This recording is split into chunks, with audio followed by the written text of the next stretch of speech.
우리가 이제 앞에서 살펴봤던 것처럼 여러분들 교재에 그림 13-5 실험 과정 5에서 이와 같이 두 개의 그 저항이 병렬로 연결되어 있고, 그리고 그 15V 전원 15V로 인가를 했을 때 20mA의 전류가 흐르도록 저항을 이렇게 두 개 결정하는 거였습니다. 그래서 우리가 그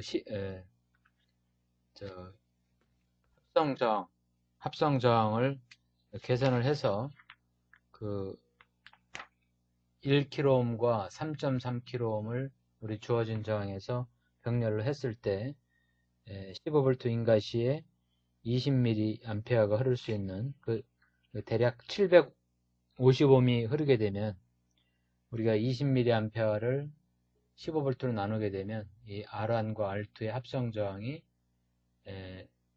750ohm이 되겠습니다. 그래서 750ohm이 되는 가장 근사한 값은 1kΩ과 3.3kΩ이라는 것을 우리가 알고 이렇게 설계가 된 겁니다. 그러니까 주어진 전압 15V와 20mA가 흐르도록 하기 위해서 대략적으로 1kΩ과 3.3kΩ, 즉 R는 1.1kΩ, R3에는 3.3kΩ을 하게 되면 20mA. 그러니까 이쪽에 여러분들도 알다시피 양단에 15V 걸리니까 이쪽에 15mA, 이쪽에 대략 3kΩ인 경우는 5mA, 3.3이니까 약간 작은 4. 몇 mA 흐르겠죠.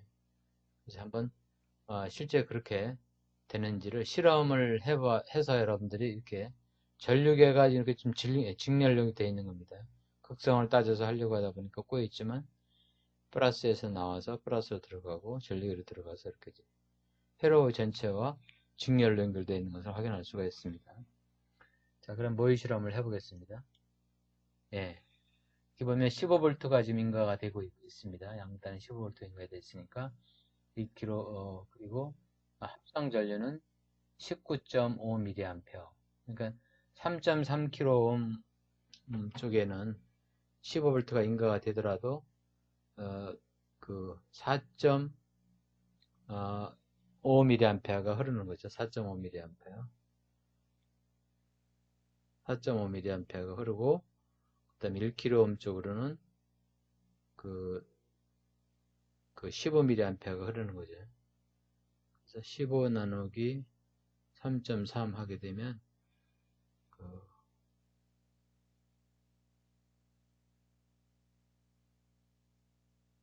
15 나누기 3300 하게 되면 0.004545 뭐 이렇게 나갑니다. 그러니까 대략 한 4.5mA. 그래서 19.5mA 흐르는 것을 확인할 수가 있습니다. 이상과 같이 두 개의 병렬 저항을 이용을 해서 전원 15V로 인가를 했을 때 약 20mA 흐르도록 하려면 주어진 저항에서는 1kΩ과 3.3kΩ을 병렬로 연결해야 된다 하는 것을 확인할 수 있었습니다. 다음은 그림 13-6 실험과정 7의 회로입니다. 실험과정 7은 그 가변전압을 가변을 시켜서 그림과 같이 회로가 1kΩ과 2.2kΩ 저항값을 미리 병렬로 주어준 거죠. 그리고 우리가 지금 설계하고자 하는 회로는 20mA가 흐를 수 있도록 여기에 몇 볼트를 인가를 해야 되는가 하는 겁니다. 우리 이때는 1kΩ과 2.2kΩ이 이제 병렬로 연결됐을 때 총 합성 저항을 우리가 생각을 하면 되죠. 합성 저항을 계산을 해보면 1.2kg하고 2.2kg를 병렬로 됐을 때 합성 저항은 3.2가 되죠. 그래서 약 0.6875ohm이 됩니다. 킬로옴이 그러니까 687.5ohm이 됩니다. 킬로옴 단위로 하게 되면 0.687호. 그리고 여기 전류가 15mA가 20mA가 흐르도록 하려면 전압을 얼마로 넣어줄 건가 회로를 설계하라 하는 문제죠. 하는 실험입니다. 이때는 V, 인가되는 전압은 모르지만 합성저항과 흐르고자 하는 전류를 아니까 0.687호, 즉 미리암페어 0.687호 미리암페어 곱하기 그 13.65 이렇게 하게 되면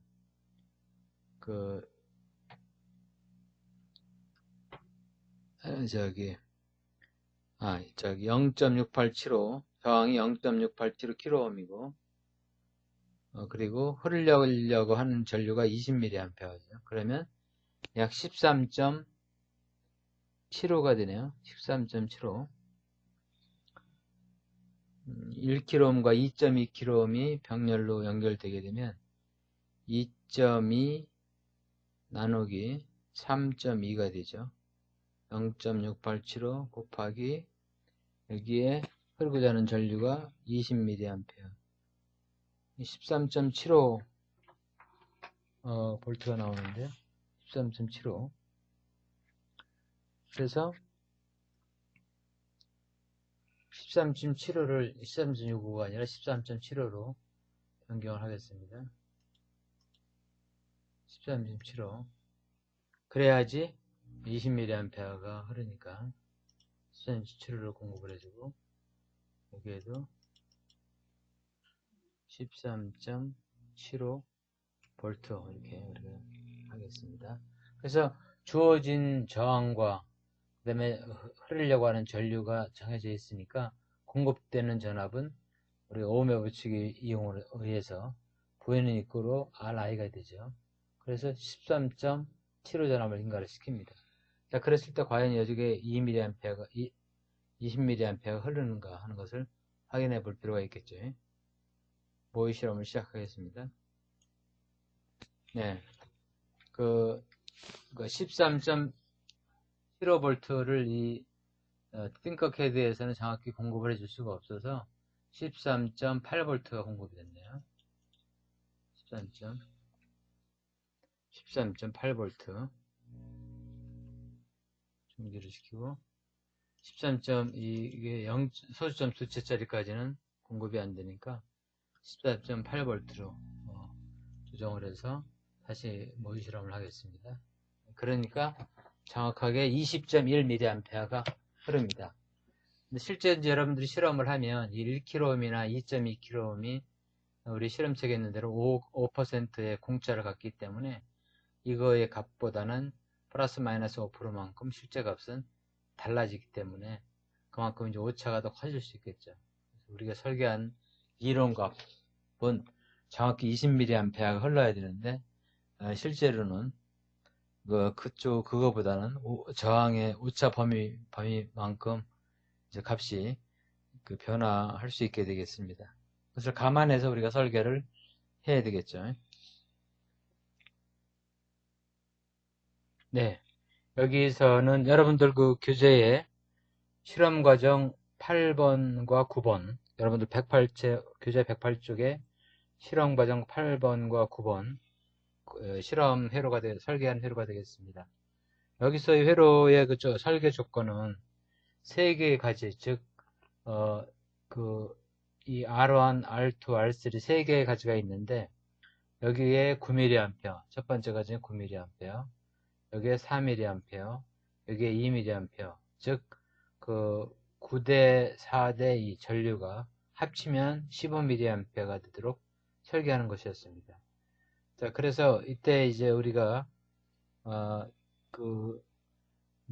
15mA가 흐르도록 하려면, 그리고 어떤 식으로 구성되어야 되는가 하는 것을 먼저 생각을 해서 9mA, 4mA, 2mA가 흐르도록 하려면 이 각각의 저항비가 4대 9대 18 정확히 얘기하면 1대 2.25대 4.5의 성격을 가지면 이 전류비가 정확하다는 것을 확인했습니다. 그래서 거기에 맞게 이제 우리가 저항을 이제 결정을 하는 거죠. 그래서 여기에 1대 2.2 대 4.7K 각각을 쓰게 되면 전류가 9대 4대 2mA가 대략 흐를 수 있는 것을 확인했습니다. 그래서 회로를 이렇게 3개의 저항의 병렬 회로로 구성을 하고, 그리고 외부에서는 전류계를 각각 둬서 각각의 가지 전류라든가 전체 전류가 얼마가 되는가. 그래서 설계할 때 우리가 주어진 값이 15mA고 이것이 9대 4대 2mA니까 사실은 각각의 저항비를 구할 수가 있었던 거죠. 그 저항비가 1대 2.2대 계산상으로 보면 4.5였습니다. 그래서 가장 가까운 그 전류값 2.2대 2.25K, 4.7K를 하고 거기서 또 우리가 분배를 B에 맞게 했습니다. 그래서 이제 9대 4대 2를 이제 흐르게 하도록 하고, 그러면 이제 이 전원 전압을 결정을 해줘야 되는데 저항을 결정했으니까 전원 전압은 여기에 1kΩ일 때 1kΩ일 때 9mA가 흐르면 되죠. 9mA. 그리고 2.2kΩ일 때 3mA.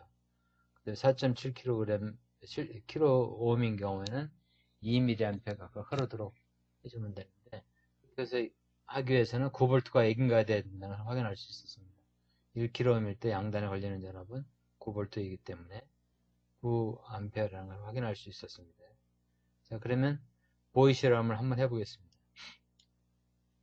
예, 정확하게 일단 전체 전류는 15mA가 흐르는 것을 확인할 수가 있었고, 인가 전압은 9V가 지금 인가가 되겠습니다. 그리고 1ohm이 있는 그 변화 저항의 값은 9mA가 됩니다. 양쪽에 9V가 인가가 되고 크기와 상관없이 9mA가 흐른다는 것을 확인할 수 있었고, 그 다음에 2번 4.09mA 15V에 대해서 그게 동작하고 있다는 것을 확인할 수 있었습니다. 그리고 세 번째 가지인 경우는 1.91mA, 2mA는 아니지만 거의 근소하게 같은 것을 확인할 수 있었습니다. 그래서 세 개의 전류비가 9대 4대 2mA 되는 것을 알 수 있었고, 올바르게 설계되었다는 것을 실험을 통해서 확인할 수가 있습니다. 실제에도 여러분들이 이와 같이 그 전류계를 연결을 해서 각 가지의 전류를 측정함으로 해서